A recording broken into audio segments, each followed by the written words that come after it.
In today's show, we look at injuries around the NBA, an update on Kevin Durant, an update on Anthony Davis. Michael Bolton. Thanks, Josh. It's Michael Bolton here, and it's time for another episode of the Locked On Fantasy Basketball Podcast. Let's get to it. Let's get to it, indeed. You are Locked On Fantasy Basketball, your daily fantasy basketball podcast, part of the Locked On Podcast Network.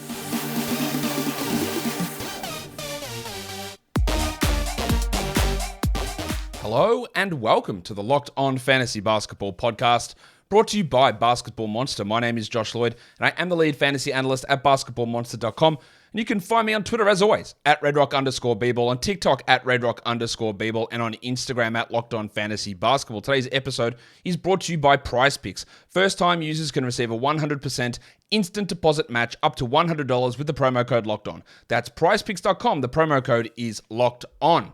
Thank you for making Locked On Fantasy Basketball your first listen every day. We are free and available on all platforms. Let's go through the injuries across the NBA, Warnie. Let's get it on, Gilly. All right, the Hawks, it's only one. And a lot of these teams, the injury list, again, despite your fantasy protestations, they're pretty small. It's Clint Capella, who is out at the moment with this calf injury that has caused him to miss 2 weeks this time and like 2 weeks the time before. I don't know whether he's going to play on Wednesday. That's the Hawks' next game. I'm just going to mark him doubtful at this stage, and we just keep rolling with Onyeka Okongwu. They also have a Friday, Saturday back-to-back. So even if Capella does return on Wednesday, he's probably going to sit one of those games and be on limited minutes for this week. So that makes it hard to start Capella for the week in a weekly league. It also makes it really solid to keep going with Onyeka Okongwu. It is a problem, obviously. Capella has had Achilles soreness issues for the last 2 seasons, didn't have it this preseason, and now has suffered multiple calf injuries, which, of course, we know are significantly related. And that's a problem as we move forward. I don't know whether this is the last season that Capella is functionally a full-time starter. It must be starting to get close to that, though. It's good that they've got a capable backup in Okongwu, but Capella is, at this point, still better than Okongwu. But these injuries continue to be somewhat of a problem. Again, I wouldn't start him this week, and I would keep rolling with Onyeka Okongwu. The Boston Celtics, well, again, pretty clean. Apart from Marcus Smart, who banged knees last game. He's been ruled out for Monday's game. Already, you'd have to expect that the Wednesday, Thursday back-to-back is in some doubt there for Smart. What will happen here is it'll be White and Brogdon who will both push up and probably play 30 minutes. You'll get a little bit more out of Grant Williams, and you'll probably get 10 or 12 minutes out of Peyton Pritchard. You might get 16 out of Peyton Pritchard, but that's obviously just deeper league stuff. It just means that White and Brogdon, if they're on the waiver wire, and they are in some leagues, because they've been sort of like the 130th, 140th best player for a lot of stretches of the season. They're guys that we add for this week with the expectation that out of the 4 games the Celtics play this week, and they play 3 and 4 nights to start the week, I don't think we'd get any more than 2 out of Marcus Smart at best. But we don't have any update to say that it's a long-term situation. This is the more significant one, and we go to Brooklyn to talk about Kevin Durant, who does, in fact, have a sprained MCL, which was the expectation, I guess, from seeing the mechanism of that injury. Again, we always have to be careful when the tweet is, there is optimism it's a less severe injury. That's great, and we do believe that. But he'll be reevaluated in 2 weeks. He's not back in 2 weeks. He's not back in 2 weeks. He's reevaluated in 2 weeks. The good news is there's no surgery. I would think we're talking more 4 weeks, to be honest. An MCL is usually 4 to 6 weeks. 2 weeks is crazy. 3 weeks is maybe optimistic, but I'll guess that he's not playing in January. I'll put that out there. I don't think he's going to play in January. I think probably February, and just before the All-Star break is a more realistic situation. He's older, multiple knee injuries. They need him for the playoffs, obviously. Yes, he will return. That's great news, but Durant will be out at least 2 weeks, but it is going to be longer than 2 weeks. With him out, they've only got 2 games this week. They don't play till Thursday, so we're not going to get any clarification on minutes. I think it's just going to be a mess. It's going to be 2 or 3 extra for Royce O'Neal. It's going to be 2 to 3 extra for TJ Warren. It's going to be extra for Seth Curry. It's going to be extra for Joe Harris. Now, 2 weeks ago, I would have told you that Joe Harris would have slipped in and started, but Curry has overtaken him so far in the rotation. The other guy who gets extra minutes is Yuta Watanabe, and I'm not sure that any of these guys becomes must-roster players. I would have no problem with having a flyer on Seth Curry. I would have no problem with having a flyer on TJ Warren. I would add Royce O'Neal. He's rostered in most spots, but if he's not, I'd probably look at him first. But I just don't think that Warren can sustain 30-plus minutes, but he will get extra opportunities to get usage. Seth has his ankle problems and is really a point and three sort of player. So obviously no one is replicating what Durant does. Yeah, Simmons gets a little bit more usage, but of course he is rostered everywhere. So is there a clear must-add player in 10 and 12-team leagues? I think the answer is no. I would look at O'Neal. I would consider Warren and Curry. They're the only guys I would really look at in 12s. In 14-team leagues, I'd think about Joe Harris. And in 16-team leagues, I'd look at Yuta Watanabe. And I reckon that's probably as far as we go with it. Again, it's not as simple as Durant out, someone replaces Durant's minutes and does close to Durant stuff. It'll be a bunch of different players doing a bunch of different things and not being able to really be a consistent 12-team league player. Is it worth a fringe guy? And maybe one of these guys isn't a fringe guy. Maybe TJ Warren puts up top 70 numbers. I really doubt that. But is it, with that uncertainty, like you got 3 days here at the start of this week to deal with that absence? I don't know. I didn't rush out to grab anybody. I was more prioritizing trying to get some guys in for this week and a little bit more certainty. My order, if I had to be placed under like oath, my order would be O'Neal, Warren, Curry, Harris, Watanabe. But yeah, I don't feel great about. Warren probably has the highest upside as a top 80 player, but I really don't think they're going to push him into 30-plus minutes. I don't, but they could. So that's why he might be worth a crack. But we're never going to find out until Thursday, and then we'll see what they decide to do. I really don't think they will start him. I think they will start Seth Curry or Joe Harris. And let, they've got O'Neal and Simmons who can handle the 3 and the 4, and that way, and then put Harris or Curry in there to play next to Kyrie. I think that's what they'll do. I'm not 100% confident in that, but that's how I'm sort of expecting it to go. And I think it's going to be just a little bit messy, which happens so often in the NBA where players who play the 2, the 3, or the 4 go down and you have 4 or 5 guys that fill in and replace them. Unless you're in a situation like in Philadelphia where it doesn't matter who goes down, Melton replaces them, or in Denver where it doesn't matter who goes down, Bruce Brown replaces them. In other spots, it's like if one of those players goes down, then 4 or 5 guys tend to step up. And that makes it hard for fantasy for us to figure out that value. Today's episode is brought to you by PrizePicks. PrizePicks is daily fantasy, but it's not the daily fantasy that you may have seen in the past. It's daily fantasy, but it's easier. It's player projections. It's TJ Warren, more or less than 18.5 points. And you say probably less, but maybe we go over. We say Kyrie Irving over or more or less than 5.5 assists. Okay, that's a tough one. I'd probably say less as he focuses more on scoring. And you get between 2 to 6 of those individual player projections, put them into a lineup, and you can win up to 25 times your entry fee back. And you can do it in under 60 seconds. You can do it in over 30 US states, and you can do it in Canada, and you can do it for things that just aren't the NBA. You can do it for the NFL, for the playoffs coming up, for the NFL, for college basketball, for European basketball, for cricket, for MMA, for boxing, for golf, and of course, you can do it for disc golf. So download the PrizePicks app or go to prizepicks.com and sign up and play daily fantasy sports. First-time users can receive a 100% instant deposit match up to $100 with the promo code LOCKEDON. If you deposit $100, PrizePicks will give you $100. If you deposit $50, PrizePicks will give you $50. Don't forget to enter the promo code LOCKEDON at sign up for an instant deposit match up to $100. Let's go to the Charlotte Hornets. Charlotte Hornets, they have got a couple of guys out, a couple of guys who play a very similar position in Gordon Hayward and Kelly Oubre. We know that Hayward's still in with his hamstring injury and they continually list him as doubtful. They haven't released his status for Tuesday. I'm just going to preemptively say doubtful. I don't think he's going to play. He hurt his hamstring on Monday, the 2nd of January. That'll be a week. I think it's probably a 2-week injury, but I don't know that. Oubre's got about another 4 to 5 weeks until he returns, so we just keep rolling with Jalen McDaniels. Guys like Dennis Smith Jr. and Cody Martin are like 14 to 16 team league players. While those guys are out, McDaniels will lose value once those other players return, but I think that's pretty straightforward. I don't think Hayward's a must-hold player. You can, but I don't think he is. He struggled anyway when he was playing, and I don't know when he's going to return, which of course is frustrating for us because some information would be good instead of listing doubtful every single game. For the Chicago Bulls, nothing really new here. Alex Caruso dealing with an ankle sprain. He's probable after missing the last 2 games. Javonte Green is questionable after missing 4 straight. It feels like Green is going to have this knee injury ongoing all season, which is a problem. Tony Bradley's dealing with COVID protocols. He's not in the rotation. And again, don't bother stashing Lonzo Ball in your IR spot. Don't bother. He still hasn't run. There's no way. He's just not playing this season. I don't see how that's going to happen. On to the Cavs. We got Dean Wade, who might be a chance to return within the next week. It's getting close to that original timeline they put out. I wouldn't expect it, but that just adds extra complications to the Osman, Stevens, Okoro, Levert group of players. And someone is going to have to miss out there. Do they start Wade over Okoro? I think Stevens ends up exiting the rotation, but this is not going to matter too much for fantasy.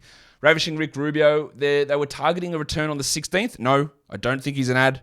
He's an older player coming off an ACL who's going to be limited in minutes and a strict backup and sit back-to-backs.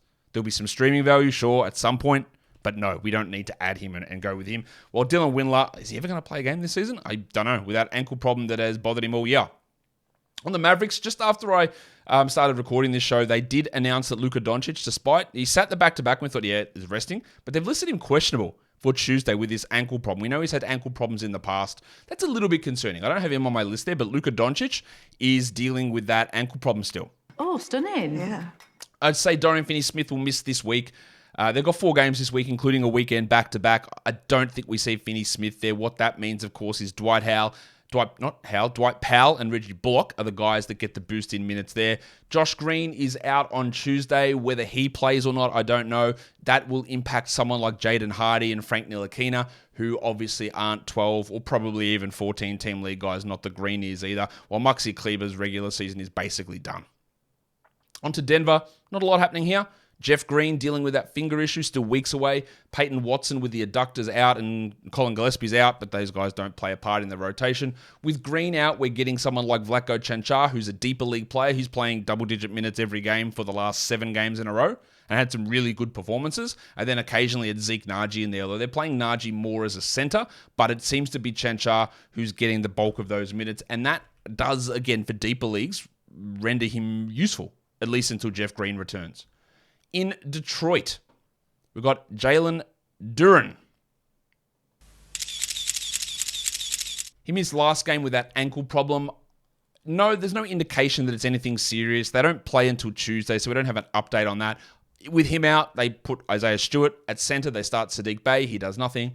Nerlens Noel barely played. What did he play? 13 minutes and didn't impact anything, so we're obviously not adding him. We also got extra minutes for Hamidou Diallo in that game, 27 minutes from him, and they just mixed the rotation around and gave Kevin Knox some minutes and took Corey Joseph out. Isaiah Livers, they said he had a setback, but we should be getting close to him returning. I don't know if there's any sort of continual role for him, but we're not adding him anywhere. Marvin Bagley is still multiple weeks away from returning, and obviously he is not worth the stash. He wasn't worth it when he was in. He's not worth it when he's out, and Magruder's dealing with an illness, and that's cool. On to the Golden State Warriors. We are going to get, it appears, Steph Curry back this week. That's great. On Friday is the target. They play Tuesday, then Friday, so we should get Steph back on Friday. And then they have a Sunday, Monday back-to-back, so maybe he sits one of those. We've already got Wiggins back. He played limited minutes in that game on Saturday, but he should be able to push to full minutes pretty soon.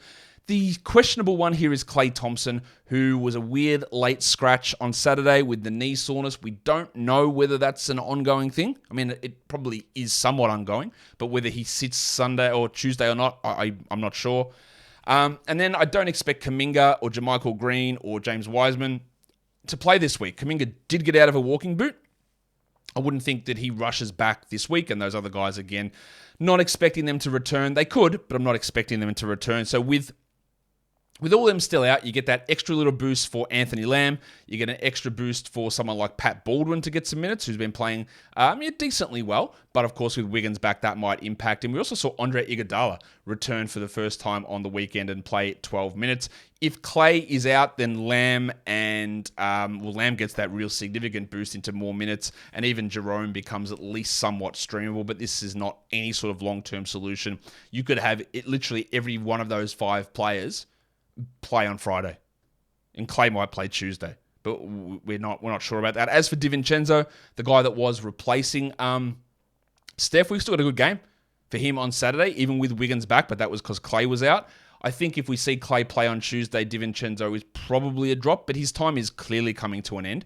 So if you do want to make a preemptive drop and you want to take a gamble on one of the Brooklyn guys, for example, I don't think you're going to lose out huge amounts by dropping DiVincenzo. The Rockets are clean. Great. No injuries to report. We always love that. Indiana, TJ McConnell left the last game with a shoulder issue. No update on him yet. If he is out, it probably helps someone like Chris Duarte. Not enough for that to matter in most leagues, maybe like 16 or 18 team leagues. Kendall Brown with a leg problem and Daniel Tice, they are not even close to rotation players. For the Clippers, Paul George dealing with that hamstring injury. He hurt it. When did he hurt it? He hurt it on Monday against the Heat, the 2nd of January. He tried to play through it against Denver. It didn't work well. He missed Friday. He missed Sunday. I would have to expect that given it is the hamstring problem recurring again, that he is somewhat in doubt for Tuesday's game. Luke Kennard experienced some calf soreness on Sunday, so he didn't play. He had that calf injury earlier in the season, so there's a chance that he doesn't play as well. With Paul George, they play 3 games this week. I'd be really skeptical in starting him. If he does play, there's limited minutes, there's injury recurrence risk. And with him out, you get the value of Morris and Powell bumped up. But is it enough to consider them must roster? Not really. The one guy who does become interesting is Terrence Mann, who's taken over as the starting point guard. And I expect that they run with that for at least a couple of weeks. And that gives him a level of appeal there. But the George situation, again, we don't know about his status for Tuesday. I do expect that he probably will miss, but that's just a guess, and we hope to get some more clarification on that to know just exactly how long out he is going to be. Today's episode is also brought to you by BetOnline.net. BetOnline.net is your number one source for sports betting info, stats, news, and analysis. Get the latest odds and trends for every professional and amateur league out there. Pro football, college football championship game today, basketball, college basketball, they've got it all at betonline.net. It's the fastest and easiest way to get your betting info. For example, remember last week we were looking at the odds for the national title game? Well, 17.5 points we can get it for. They've got multiple different odds there with different lines. The standard line is 13 points for Georgia, but you can get a 17.5 point line for Georgia. You can also get a 7.5 point line for Georgia. I think they call them teasers. I think that's the word. Well, all of that is available to check out over at betonline.net. So head to the website today or use your mobile device to learn more. BetOnline is where the game starts. Today's episode is also brought to you by TurboTax. Go to TurboTax and don't do your taxes. Meet with an expert who'll do them for you. TurboTax experts can relieve you from the stress of taxes and file for you so you can do not taxes. Show your eyes things that are not taxes. Unpack a moving box of not taxes. Taste not taxes. Sing not taxes a lullaby. Hope not taxes sleeps through the night. Grab a saddle and ride not taxes into the sunset. With TurboTax, an expert will do your taxes from start to finish, ensuring your taxes are done right, guaranteed, so you can relax. It feels good to be done with your taxes, doesn't it? Come to TurboTax.com and don't do your taxes. Visit TurboTax.com to learn more. Intuit TurboTax, full service products only. Video meeting while expert does your taxes required. See guarantee details at TurboTax.com/guarantees. Okay. Let's look at the Los Angeles Lakers, where we did get an update on Anthony Davis, but again, it's one that requires important reading. Anthony Davis, the tweet here says, Anthony Davis, Lakers star big man Anthony Davis will begin the ramp-up process to work towards a return this week. Now, you can read that in 2 different ways. You can read that by saying, he will begin the ramp-up process, great, to work towards, yep, a return this week. Ooh, he's returning this week. No, that's not what that means. And that is a poorly worded tweet. Lakers big man Anthony Davis will begin the ramp-up process to work towards a return this week. Makes you think he is working towards returning this week. No, what he is doing is he's beginning the ramp-up process this week to work towards a return. All right, so don't get that confused. He is not working towards a return this week. He is ramping up this week to work towards a return. So we're still probably 2 to 3 weeks away is the expectation. They said he would join the team when they return home from the road trip and then start to begin the ramp-up process, which takes 2.5 weeks. All right, so be really careful with reading that. Don't preemptively drop Tom Bryant because Anthony Davis is returning this week. I admit, I woke up and I saw the notification from Voyager. I said, oh, fuck, he's coming back this week. What are you talking about? But no, he's not. He's not. He's beginning to work towards returning this week. And even that was confusing. Again, let's rephrase it. He is beginning the ramp-up process this week so that he can return in 2 to 3 weeks. Okay? So we got an update, but it is a confusing-ass update, and it is really important that you understand that difference. So we keep running with Tom Bryant. Now, there is a chance that Tom Bryant can maintain value when Davis returns, but the clear thing is that Bryant is going to lose value. How much? I don't know, and I think he probably will end up becoming 12-team droppable. Austin Reeves is out with a hamstring injury still. Well, not still. He just hurt it. He's probably another week or so away. Don't expect him to play this week. Don't expect Lonnie Walker to play this week or even next week, to be honest. And Troy Brown still dealing with that quad issue. With all of these guys out, that gives Dennis Schroeder not only more minutes, but more shots. 37, 40, 35, and 38 minutes the last 4 games for Schroeder. Now, his hot shooting is not going to stick, and he's doing absolutely nothing else. But those minutes and those shots are enough to probably take a look at him if what he brings is what you need. LeBron, of course, is listed on the injury report as questionable with his ankle. He seems to always be listed on the injury report. He seems to play through it nearly every time, except when it's a back-to-back. Beware of that. While Westbrook is listed as probable with a foot problem for Monday. They do have a Sunday-Monday back-to-back, the Lakers, so there could be a LeBron James rest there. The Memphis Grizzlies, they play on Monday. Ja Morant sat out on Sunday with thigh soreness. He's questionable for Monday's game. Steven Adams is questionable after missing Sunday with an illness. Good news is Desmond Bane is not on the injury report, so we expect that that's the end of his back-to-back restrictions, and he should be ready to go. Brandon Clark is out again Monday, so with him out, deeper leagues, you know who it is. It's Xavier T. Ullman, the cashier. He's the guy that steps in and is that backup center who provides like 16-team league value while Clark is out. LaRavia's also dealing with an ankle problem, but he has been out of the rotation. Also with Clark out, they give an opportunity to David Roddy Piper to get some more minutes. Now, if Adams is out, then Tillman becomes maybe even a 14-team stream, maybe a 12. And of course, we know with Ja maybe not playing, then Tyus Jones is an absolute must-to-have. In Miami, a couple of big situations occurred yesterday, and unfortunately, we don't have specific clarification on it. Bam Adebayo had to sit out the end of the game with a hand injury. I think there is no chance he's playing Tuesday. They said it's not a long-term thing, but the expectation is he's missing some time. I don't know how much, but let's rule him out for Tuesday, and then they play Thursday, Saturday. So in a weekly league, don't start Bam. I think the guy we look at is Orlando Robinson. Do I feel supremely confident in that? Not really. Jovic is out, Yurtseven is out, so it can't be those guys. Dedmon is there, but he's been really poor, and Robinson's been playing better. They could also go really small with Highsmith at center. I think that if I'm adding Dedmon, Highsmith, or Orlando Robinson, it's Robinson, like pretty clearly. I don't know how strongly I feel about that, but we know that this week there are low volume days every day, so no matter what day you look at, you can probably stream and start Robinson. I'd definitely look at him in 16s. And in 14s, I would probably do it. And in 12s, I'd consider it. I'd love to get more of a timeline on Bam. Tyler Hero hurt his knee in the last seconds of that game. He claimed he was fine as he sat there with strapping across his knee. We'll see whether there's any issue there. If he is out, then obviously the value of Oladipo goes through the roof. He's probably a 12-team league guy anyway. And Strus's value would jump up in that situation. Probably Gabe Vincent too. Caleb Martin dealing with his quad problem still. They're starting Haywood Highsmith, but they're playing him like 16 minutes and they're playing Jimmy Butler at the 4 most of the game, which is really what they should do most games. So Highsmith isn't an ad, I don't think. Jovic is out long-term with a back injury. Duncan Robinson's out long-term with a finger injury. And Omer Yurtseven is out long-term with an ankle injury. I wish I had something to tell you about the Bucks and Chris Middleton, but I do not, because I don't know when he is coming back from this knee injury. All I'm going to say is he's not going to play Monday. I don't think he's going to play Wednesday. They have a back-to-back in Miami. Well, it's not really a back-to-back. They play Thursday and then they play Saturday, both against Miami. I reckon there's a chance he plays in one of those on really limited minutes, but it's obviously becoming a joke here. We don't know what the problem is. We don't know what is going on. We don't know when he's coming back. This is not the injury. Remember, when you drafted him, this is not why you should not have drafted him. It's not, because we had absolutely no idea that this was a problem, because it wasn't a problem. He came back from his wrist injury, a couple of weeks late, and then he hurt his ankle, then he hurt his knee.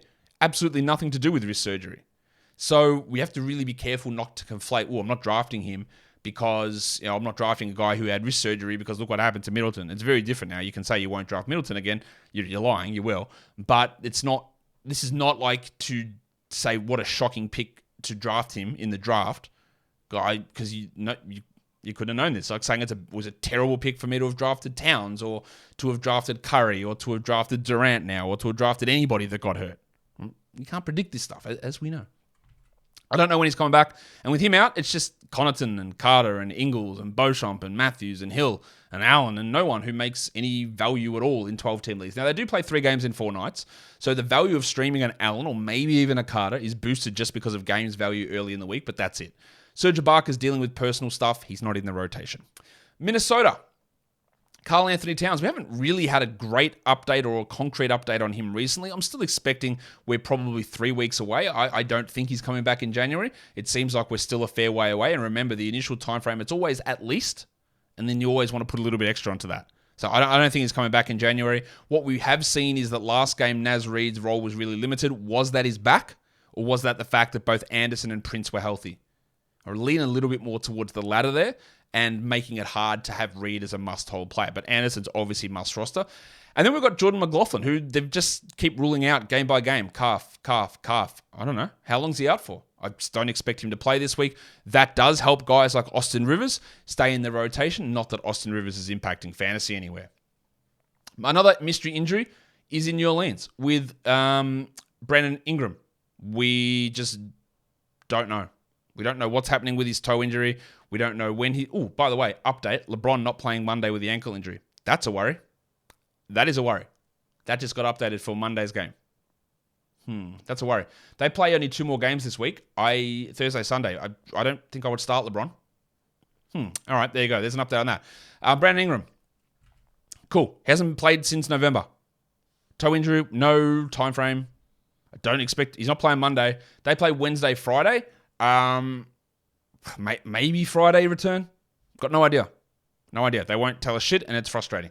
We know that Zion is out for another 3 weeks at least, I would guess, with that hamstring problem. And we're seeing Najee Marshall be really the major guy there to roster.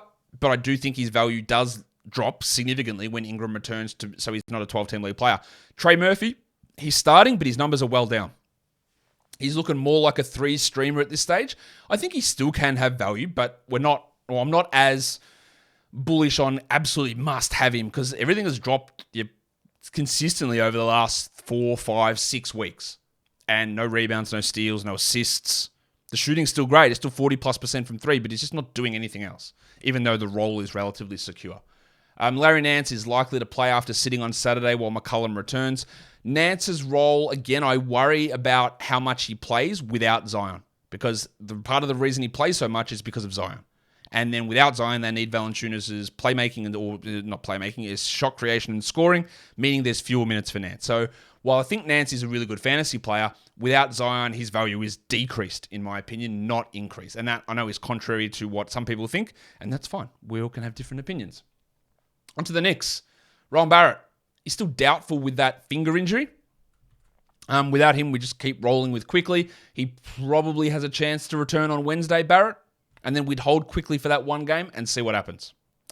On to the Thunder. There's no new injuries here. It's just the same old stuff. Jeremiah Robinson-Earl with an ankle, Usman Jeng with a wrist, and Alexei Pokusevski with his leg issue. Neither of those or none of those guys are worth stashing. Robinson-Earl might be a week or so away. I wouldn't bother with him in 12-team leagues when he comes back. Maybe he has some stream value. At the moment, we're seeing Kenrich Williams step it up, but sometimes it's Kenrich, sometimes it's Jalen Williams, sometimes it's Wiggins, sometimes it's Muscala. It's never Baisley, apparently.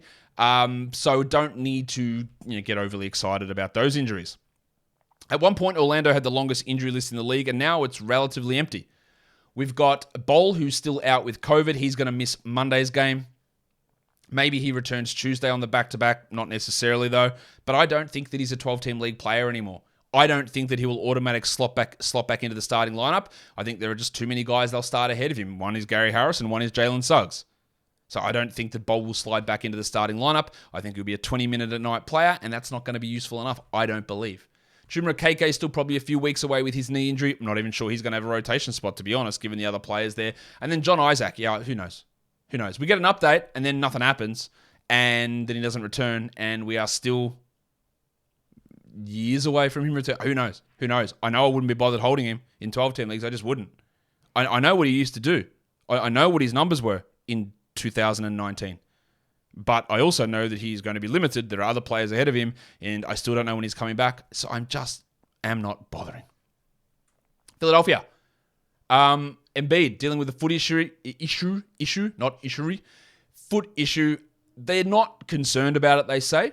There's a chance he plays Tuesday. I probably think he sits Tuesday against the Pistons.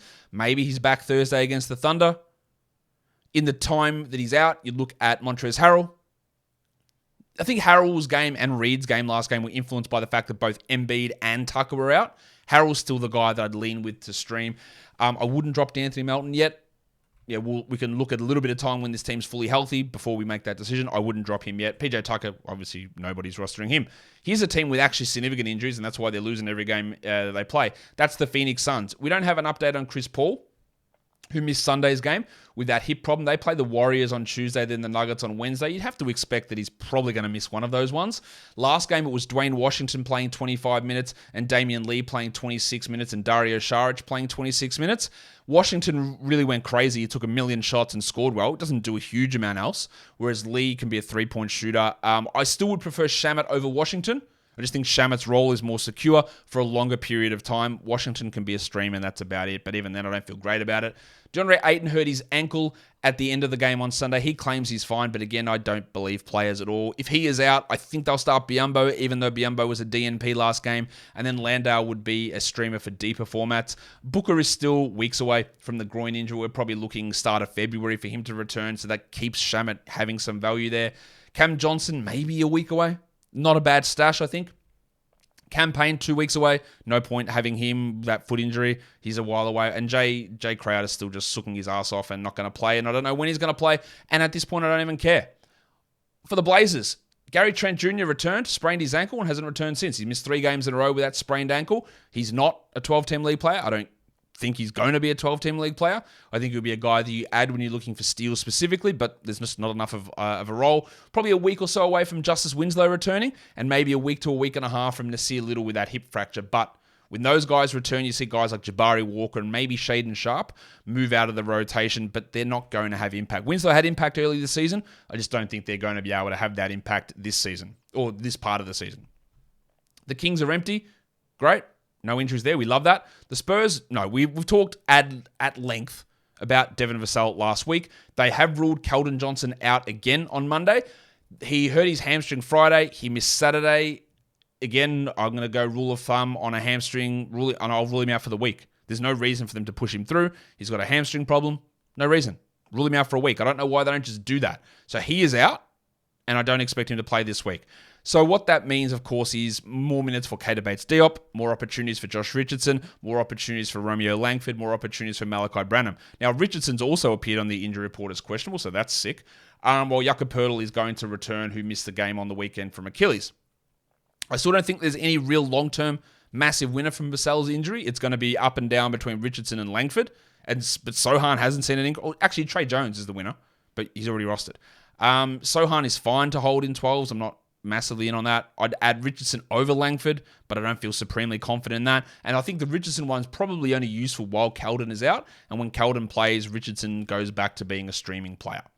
I would hold Zach Collins just because I think that Poeltl might be a little bit limited, especially early on. For the Raptors, Otto Porter dealing with a toe injury. Just don't ever expect him to play. I think, and you'll feel a lot better. I don't know if he'll come back, but this is months. This guy, the worst healer of all time. For the Utah Jazz, Colin Sexton, we're past that 1 week time frame, so maybe there's a chance he returns. I don't expect it. I don't think he's going to play Tuesday. He might play Friday. That's probably a more realistic expectation, but he's not, I don't believe, a 12-team league player. Kelly Olynyk sprained his ankle. They seem to think that it wasn't great, and I'm just going to go ahead and say he's not going to play this week. What that does is it boosts Jared Vanderbilt, it boosts Walker Kessler. Make sure both of those guys are rostered in 12-team leagues. You get a little bit of a boost from Rudy Gay, a little bit of boost from Simone Fontecchio if he is able to play. Taylor Horton-Tucker was in the rotation and then missed last game due to an ankle problem. Alexander Walker replaced him. They're only deeper league sort of players, while Fontecchio is dealing with an ankle problem as well. And lastly, we go to the Washington Wizards with Bradley Beal and his hamstring injury. I'm not expecting him to play this week, so that means Kispert will start, and then you'll get guys like Kispert and Avdia and Hachimura all sort of stepping up into different roles. Monte Morris is probably the one that I would look at the most.